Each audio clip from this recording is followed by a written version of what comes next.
Hi and welcome. In this video I'm going to try to give out as much great advice in the shortest amount of time as possible.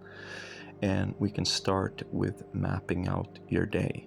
When you get up in the morning, map out what you got around you and then make a list so that you can effectively seize the day.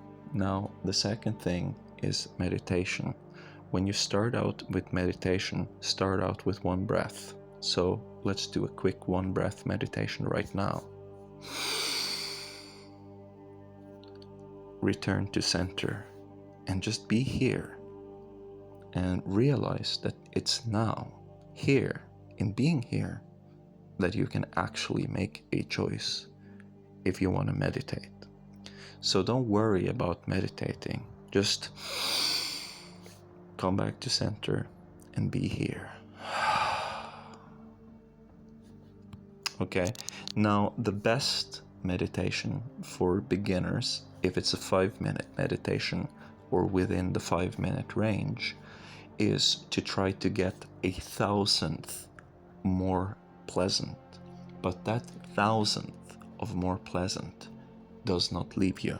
Okay, so the name of the game, if you're going to do 5 minutes of meditation every day, is that what you attain from that meditation doesn't leave you. So you get pleasant and then you stay pleasant, and you have got to be able to stay pleasant for 25 hours so that the next time that you do this, you build upon it. Now, if you want to get into a 30-minute meditation, what I recommend is Gateway Experience. It's slightly longer than 1 minute, but if you do Gateway meditation and you follow the Gateway Tapes program and you do it every single day, the rewards will just be huge. I'm very impressed by this. I've been doing it since wave 1. I'm currently at wave 7. This is legit. This is very impressive, but it's 30 minutes. It's not for everybody. Some people, I started with 1 minute. It's great. Start with 1 minute.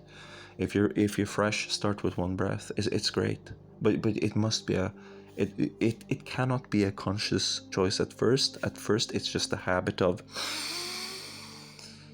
and return to center. Now 5 to 10 minutes, because this takes prep time, is elemental or kasina meditation. Now for the first one, you can use a candle and you can put it in your bathroom and you can have it right in front of you, and you can sit on the toilet or sit somewhere where you can look at it and just sit and look at it for 5 to 10 minutes. But remember, it's going to take time to set up. What you really want to pay attention to is the predictable feeling of your eye reacting to the flickering of the candle, moving the shadows and moving the light. So don't look all over the room, just look at the candle, but notice the feeling of the room moving and track the flame with your eyes. Okay, so just 5 to 10 minutes, that's great. For water, it's summertime now, go to the beach, try to look at the way the sun is dancing on top of the water, or like underneath the water when it breaks up into those things, because it's a predictable pattern and it creates a very specific feeling that's very primordial in your eyes, and this is very good. Furthermore, bonfires on the beach, yeah, so you light up that bonfire, look at the fires, and especially look at those embers that fly up.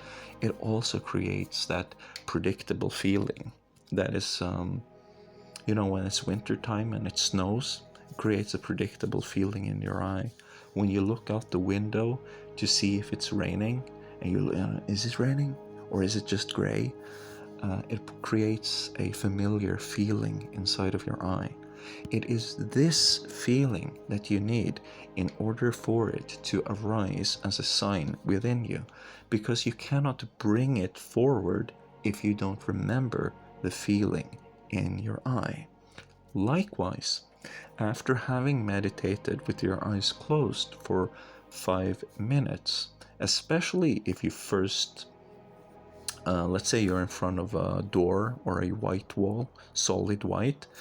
Just put your hand out, keep your eyes closed, and prepare to look at the nail of your middle finger or your index finger, or the creases on your knuckles on your middle finger.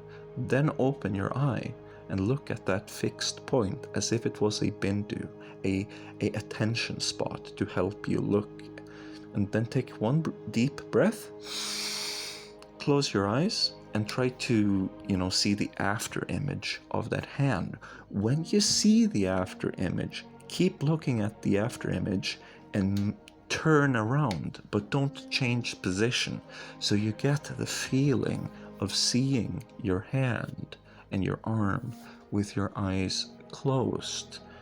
And then open your eyes and just spend 2 minutes talking to yourself about it's so useful that the body lights up when you are, eyes closed, or if the lights in the house or the light in the bathroom went out, how useful that is.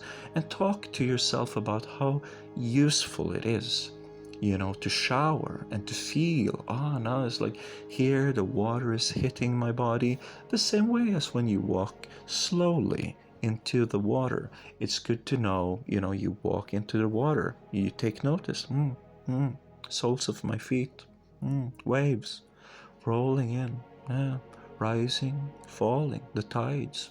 Walk a little bit further out, knees right here. And it goes up and down because of the waves, rising, falling, rising, falling. Walk a little bit further out. Oh, geez, this is getting cold. It's right before it hits my Muladhara. Or this is Taladhara chakra right here, right before it hits that Muladhara chakra. Rising, falling. That's my secret place. And then you walk out like that, slowly, slowly, no playing in the water. Or maybe you do it like me, you just run out, and then you just have to get used to it, like, and then you get used to it, and you get that oven up and running. Many things you can do. Did you know that you can drive electricity from your head all the way down into both of your feet? But then you can pretend that both of your feet are placed at what are the adrenal glands, those things, and like that are like your adrenal glands, and that you bring your electricity down there. But you have to be on a certain kind of diet to do it in order for it to activate. And then you can basically just run the electricity down there, and maybe then if you push in on your belly button like a couple of times, maybe you can get warm. Maybe you can manage to start up the oven. Otherwise, you can also go behind the heart. If you go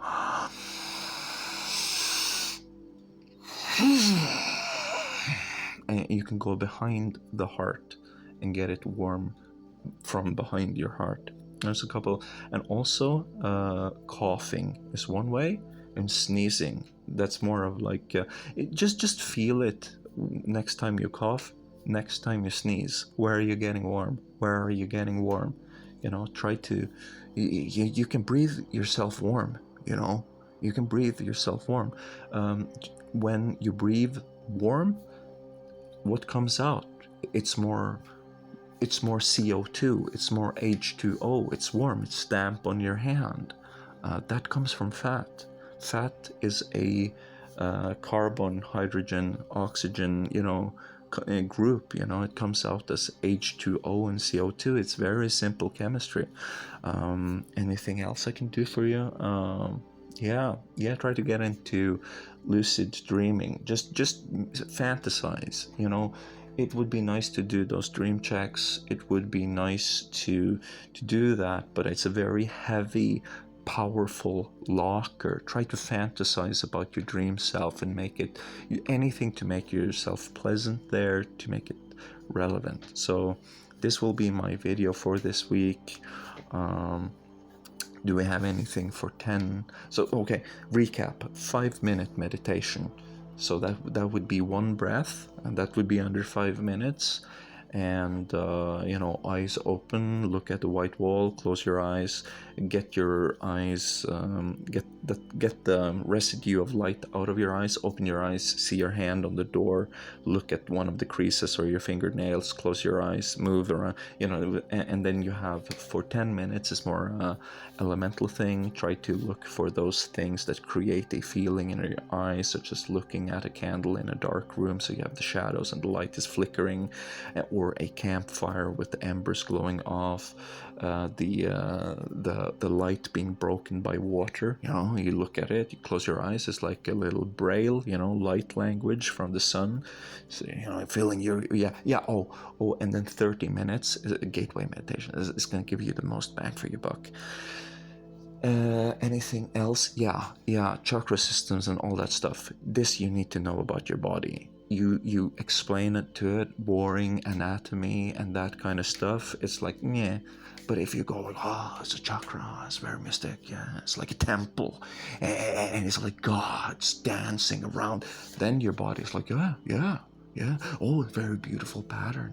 Very, like a Tibetan syllable is coming down. Yeah. It's like an indestructible pearl in your heart. Like that. That's the kind of stuff that the body likes. It doesn't want the end. It likes a little bit of anatomy just to build those nadis, but it doesn't like hard facts. It doesn't like that. That's like a surgery. If you're going to do a surgery, if you're going to go to the doctors, that's when you need that. If you're doing this, you gotta have the cool stuff, like nadis. They look like those plasma balls. You touch them and there's electricity on your hand. It's like those, moving around. And then there's a god, and he comes in like, oh, this is really nice place, this inside the body, yeah. And then Ganesha comes, it's like, oh, wow. And then Buddha is coming in on the cloud, and he's pointing at it like, look at the heart chakra, yeah. And then all the yogis, they're doing yoga as like 10,000 petals, and it's just glowing. And then it's the heart chakra in the middle with 12 petals, and one of the petals has its own name. It's called Gum, and it's got like Sanskrit syllables. And then new Tibetan white heart chakra with 8 petals is coming on top of it, and it's like a Tibetan syllable. When you breathe in and you hold in, you have the breath. It's like with a Tibetan syllable. That's what your body likes. That's what the mind likes. That's what it doesn't want. This fact stuff. It doesn't want this boring stuff. So not only is it you can't be bored by it, because that's not going to work, but you must have fun with it. You must have fun with it. So not only is it like all the 4 noble truths, they're suffering, we attach to it, we're tangled up in it, we have to untangle, and then there will be a liberation, and that's when stuff start happening. But you must do that. You must actively make it not suffer. So if you do that, you're gonna have a great success. Yeah, that's good advice for today. We had a real Dhamma talk right now. Yeah, we had a moment right now. Yeah, this is gonna keep you going until next week.